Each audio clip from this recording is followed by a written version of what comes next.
அவளுக்குள்ள அந்த ஒரு ஒரு இது இருந்தது தான் சினிமாவில். அதுக்கு அவள் என்ன சொல்லுவான்னா, அம்மாவை பார்த்து, ஏன்னா என் கூட எங்கேயாவது போகணுன்னா நீ என் கூட வராது அப்படின்னு சொல்லுவாள். இவரெல்லாம் சின்ன வயசில் கூப்பிட்றதை என்ன நோக்கின்னு தான் கூப்பிடுவார். எப்போ பார்த்தாலும் என்ன அவங்க பார்க்குறாங்க, என்ன பார்க்குறாங்க அப்படின்னு.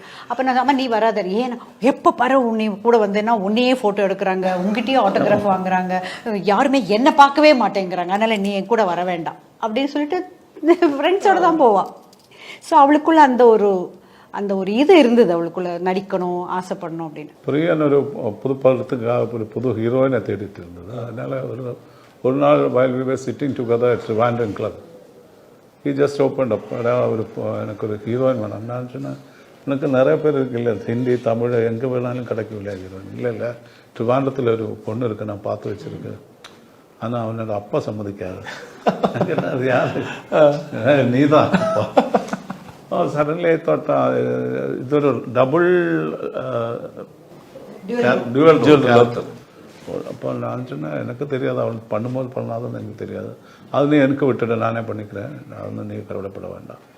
சரி நான் சொன்னேன், I thought it's a right moment because Priyan is my close friend, is a good director.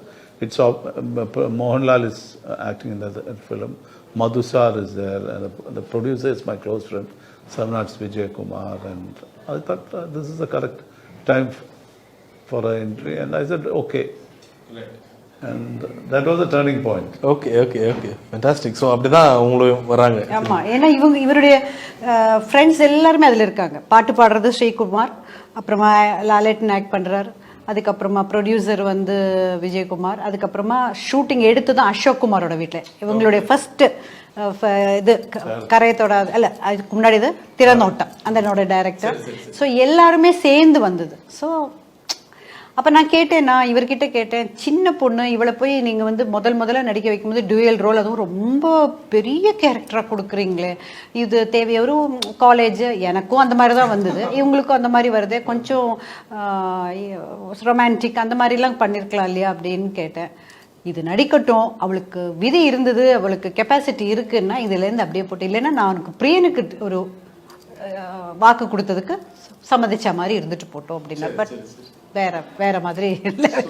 அந்த இந்த ரொம்ப ஒரு கியூட்டான ஒரு பிக் கீர்த்தி சுரேஷ்.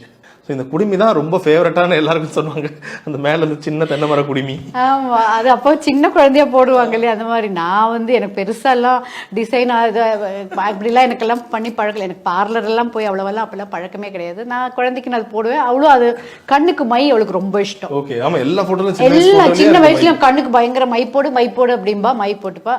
பொட்டு மட்டும் நான் எது வச்சாலும் அவள் அழிச்சிட்டு தானே போய் வச்சுட்டு வருவா, நான் வச்சது கரெக்டாக இல்லை அப்படின்னு சொல்லுவா.